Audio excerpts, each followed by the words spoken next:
Barang siapa yang berjalan kaki di sini maksudnya. Tapi kalau naik motor pun dikira juga. Barang siapa yang berjalan untuk menunaikan sembahyang fardu salatin maktubatin, mana sembahyang fardu fi jama'atin, untuk berjemaah, fahiya kahijjatin, maka dia seperti mana pahala haji.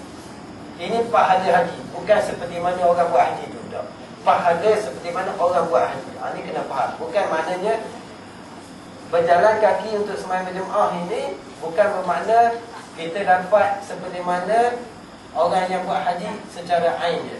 Bukan. Tapi pahala seperti mana orang yang buat haji. Macam mana dia sa'i, macam mana dia tawaf, macam mana dia melangkah, semuanya akan dapat pahala dia. Kemudian para siapa yang jalan kaki ke masjid untuk sembahyang sunat, maka dia seperti mana umrah yang nafilah, umrah yang sunat. Jadi banyak kelebihan dia kan. Man shalla 40 yawman fi jama'atin yadriku takbiratal ula kutiba lahu bara'atani, bara'atun minan nar wa bara'atun minan nifaq. Barang siapa yang sembahyang selama 40 hari berjemaah dan beliau mendapatkan takbiratul ula, iaitu takbiratul ula bersama dengan imam. Imam angkat takbir Allahu akbar, dia pun angkat takbir Allahu akbar. Kutiba lahu bara'atani, akan dituliskan baginya dua kelepasan. Bara'atun minan nar, pertama sekali Allah akan lepaskan beliau daripada api neraka, dan bara'atun minan nifaq. Inilah dua penyakit ini. Dua kelepasan ini, pertama kelepasan minan nar di akhirat, wa bara'atun minan nifaq, kelepasan nifaq ini ketika di dunia. Nifaq inilah satu sifat yang tersembunyi dalam hati, tak ada orang pun tahu, tak ada seorang pun tahu kecuali Allah Subhanahu Wa Taala. Jadi di manakah tempat orang nifaq ini? Iaitu neraka yang paling bawah sekali. Nauzubillah, kita minta jauh. Sebab itulah baginda sallallahu alaihi wasallam telah tinggalkan satu kesan, tinggalkan satu perkara yang sangat penting, iaitu sembahyang berjemaah ini. Selama 13 hari baginda sallallahu alaihi wasallam dalam keadaan gering, sakit. Maka baginda masih lagi dipimpin oleh Ali radhiyallahu ta'ala dan Ibnu Abbas, dipimpin oleh mereka ini daripada rumah isterinya ke masjid untuk tunjukkan kepada kita betapa pentingnya sembahyang jemaah. Sedangkan telah menjadi uzur syar'i, boleh kalau kita sakit untuk kita sembahyang di rumah, boleh. Tetapi kenapa baginda sampai macam itu sekali, sampai di Papua? Sedangkan baginda maksum, baginda telah dijanjikan syurga oleh Allah Subhanahu Wa Taala. Kenapa baginda nak tunjuk betapa pentingnya amalan ini? Jadi kalau kita sebagai umat dia yang banyak dosa, yang senantiasa buat dosa, saya biarlah kita ni untuk lebih lagi ambil ihtimam, ambil berat tentang sembahyang berjemaah ni. Sebab tu baginda sallallahu alaihi wasallam telah janjikan dua kelepasan ini. Pertama, kelepasan api neraka ini besar. Bila kita terlepas daripada api neraka, maka sudah tentu kita akan masuk. Kemudian kalau terlepas daripada sifat nifaq, maka seluruh kehidupan kita ni akan jadi sempurna, akan semuanya akan lurus. Percakapan kita akan jadi betul, perbuatan kita akan jadi betul, semua amalan-amalan kita ini akan jadi betul bila sifat nifaq ni tak ada. Tapi kalau sifat nifaq ni ada, cakap kita akan betul, semua tangan kita akan betul, kaki kita akan betul, semua akan betul. Semua ini akan membawa kepada neraka jahanam. Jadi alhamdulillah, berkat doa Nabi SAW hari ini kita dapat kenal rumah Allah Subhanahu Wa Taala.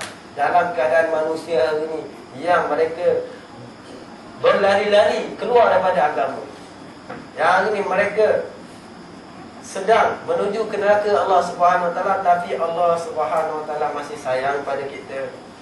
Masih Allah letak pada kita pada tempat ini untuk kita sujud pada Allah Subhanahu Wa Taala. Inna dina bada'a ghariban wa sayaudu kama bada'a fatuba lil ghurabai wa hum alladziina yuslimu afsadan nasu min ba'di sunnah.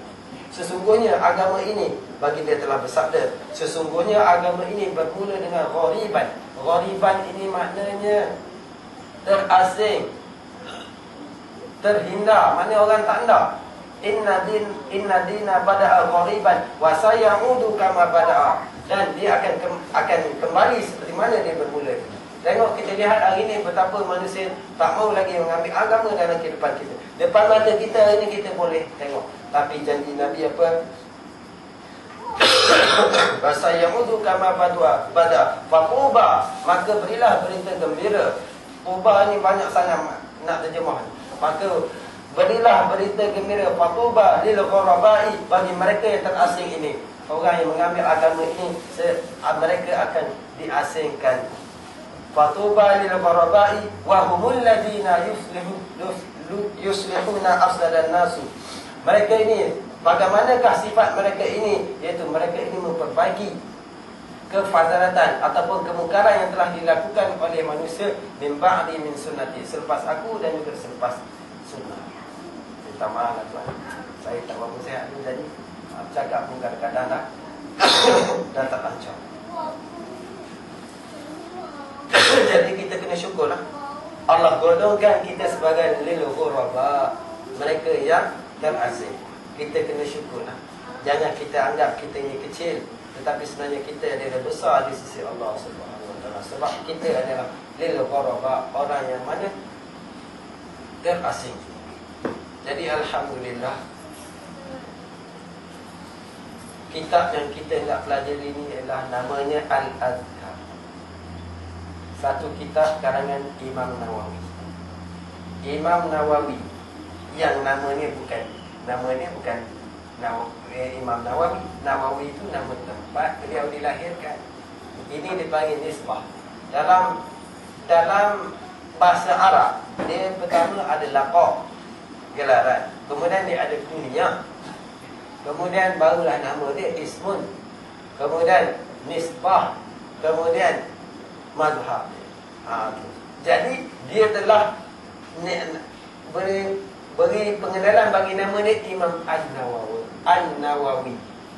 Iaitu satu tempat di selatan Damsyik. Nama kampungnya Nawa. Itu sebenarnya An-Nawawi. Saya terangkan sedikit sebanyaklah pengenalan tentang Imam Nawawi ini. Beliau seorang muhakkik, mufattih, muhaddith, banyak lagi. Kalau nak perkenalkan beliau. Beliau satu orang yang tahqiq dalam mazhab kita. Kemudian beliau ini adalah seorang mufaqqih, yang faqih dalam ilmu fiqh, terutama dalam mazhab kita. Sebab tu dalam kitab fiqh yang besar-besar, kalau ditulis qala syaikhan, itu telah berkata dua orang syekh, iaitu Syekh Imam Rafi'i dan juga beliau. Dalam mazhab kita, beliau adalah dianggap ashab Syafi'i yang besar dalam mazhab kita. Sebab apa? Fatwa beliau banyak digunakan pakai, dan fatwa beliau yang banyak lebih tepat, yang digunakan pakai. Umur beliau 45 tahun je. 45 tahun. Tetapi kalau dilihat kepada kitab karangan beliau, seumpama beliau ni hidup 150 tahun. Berkatnya Allah bagi kepada umur beliau. Kitab Majmu' yang tak sempat diselesaikan, lebih kurang kalau nak ikut jilid yang biasa ni mungkin 9 ataupun 10 jilid. Tepatnya lebih kurang macam ni.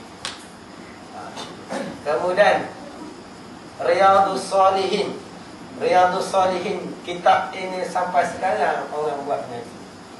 Tak kira sama ada di pengajian, di pusat-pusat pengajian tinggi, ataupun di pondok-pondok, ataupun di madrasah, masih lagi dia guna pakai. Begitu berkatnya beliau. Kemudian banyak lagi lah kitabnya. Kalau nak sebut salah satu ini Al-Azkar, sampai sekarang pun orang masih gunakan kitab. Dan beliau adalah digolongkan sebagai ulama yang tak kahwin, bujang. Walaupun ada pendapat mengatakan beliau pernah kahwin sebentar, tetapi pendapat ini lemah. Yang sebenarnya beliau tak kahwin. Sebab apa tak kahwin 45? 45 tu kalau kita umur 25 dah rasa nak kahwin. dah berasa nak berbini